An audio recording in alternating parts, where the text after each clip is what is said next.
Bismillahirrahmanirrahim. Assalamualaikum sahabat. Apa kabar Anda semua? Semoga Anda dalam keadaan baik-baik saja. Baik, adapun pada pertemuan kali ini kita akan membahas adab-adab hijab.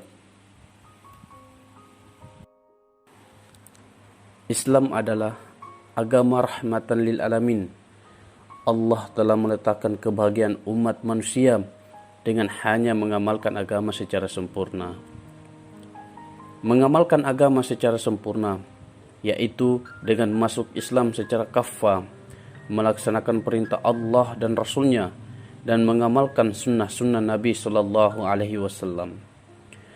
Allah telah menyempurnakan syariat agama Islam agar setiap Muslim dapat menjalankan ajaran agama dengan baik.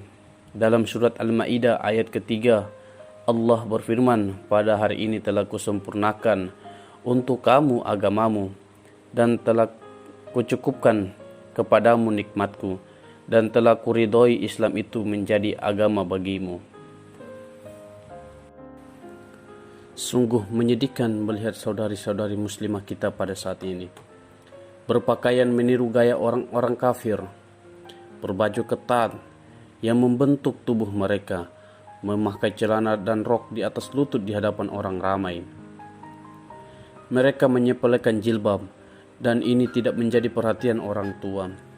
Dan lebih memprihatinkan, orang tua malah memilihkan dan mendukung anak-anak seperti orang kafir dalam berbusana.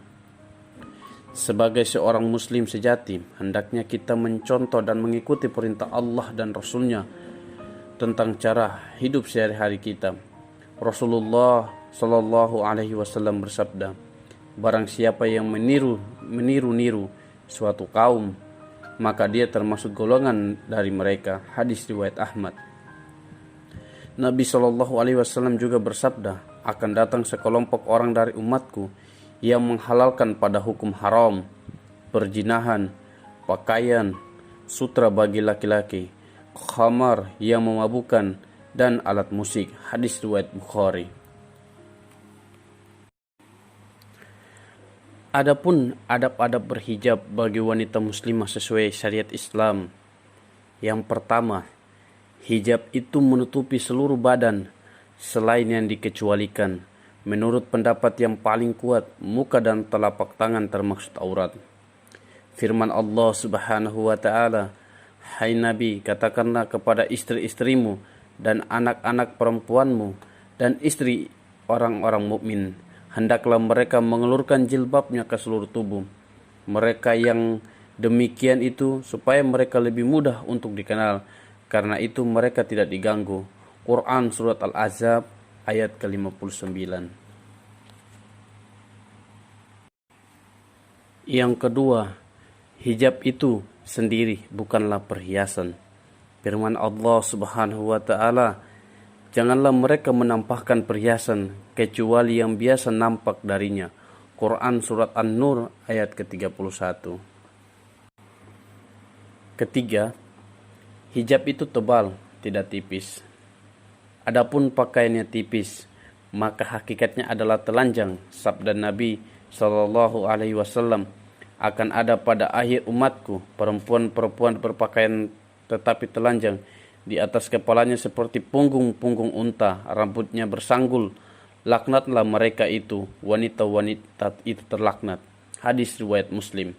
Dalam hadis lain ditambahkan, mereka tidak masuk surga dan tidak merasakan harum wangi surga, padahal wangi surga itu akan tercium dari jarak sekian dan sekian. Hadis riwayat Muslim dan Ahmad dari Abu Hurairah radhiyallahu an. Keempat, tidak untuk kemasyhuran. Sabda Rasulullah sallallahu alaihi wasallam, "Barang siapa memakai pakaian untuk mencari kemasyhuran di dunia, maka Allah memakaikannya pakaian kehinaan pada hari akhirat. Kemudian api menjilatnya." Hadis riwayat Ahmad. Yang kelima, tidak ketat dan sempit, tetapi longgar. Sebaiknya berwarna gelap sehingga tidak terawang Usama bin Zaid berkata, Nabi Shallallahu Alaihi Wasallam memberikan pakaian Qibti tebal padaku yang dihadiahkan oleh Dihya Khilbi pada Nabi Shallallahu Alaihi Wasallam. Maka istriku memakainya.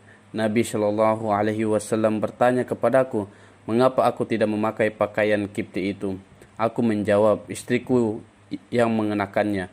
Nabi Shallallahu Alaihi Wasallam bersabda kepadaku, perintahkan dia agar memakai di dalamnya baju lapis dalam, karena aku khawatir tulang belulangnya tergambar. Keenam, tidak memakai harum-haruman. Nabi Shallallahu Alaihi Wasallam, wanita mana saja yang memakai minyak wangi, lalu ia lewat pada suatu tempat, supaya mereka merasakan wanginya, maka wanita itu penjina. Hadis riwayat Ahmad, Nasai, Hakim. 7. Tidak menyerupai busana laki-laki. Diriwayatkan oleh Abu Hurairah, Nabi Shallallahu Alaihi Wasallam melaknat laki-laki yang memakai pakaian wanita dan wanita yang memakai pakaian laki-laki. Rasulullah Shallallahu Alaihi Wasallam bersabda, bukan termaksud golongan kami perempuan yang menyerupai laki-laki dan laki-laki yang menyerupai perempuan. Kedelapan, tidak menyerupai busana orang kafir. Barang siapa yang meniru suatu kaum, maka dia termaksud golongan mereka. Hadis riwayat Ahmad. Allah Subhanahu wa Ta'ala telah berkenan memberikan nikmatnya yang tak terhingga kepada umat manusia, yaitu pengetahuan tentang keindahan berpakaian. Pakaian selain berfungsi untuk menutupi jasmani, pakaian juga merupakan bentuk rasa syukur seseorang hamba terhadap Allah Subhanahu wa Ta'ala. Dengan pakaian menumbuhkan rasa syukur, kesadaran, dan ketakwaan terhadap Allah. Dalam surat Al-A'raf ayat ke-26 berbunyi, hai anak Adam, sesungguhnya kami telah menurunkan kepadamu pakaian untuk menutupi auratmu, dan pakaian indah untuk perhiasan, dan pakaian takwa itulah paling baik. Yang demikian itu adalah sebahagian dari tanda-tanda kekuasaan Allah. Mudah-mudahan mereka selalu ingat. Semoga dengan pakaian kita bisa beribadah kepada Allah Subhanahu wa Ta'ala sebagai hamba yang selalu bersyukur terhadap nikmat dan rahmat yang telah Allah limpahkan kepada makhluk ciptaannya. Amin ya Rabbal Alamin.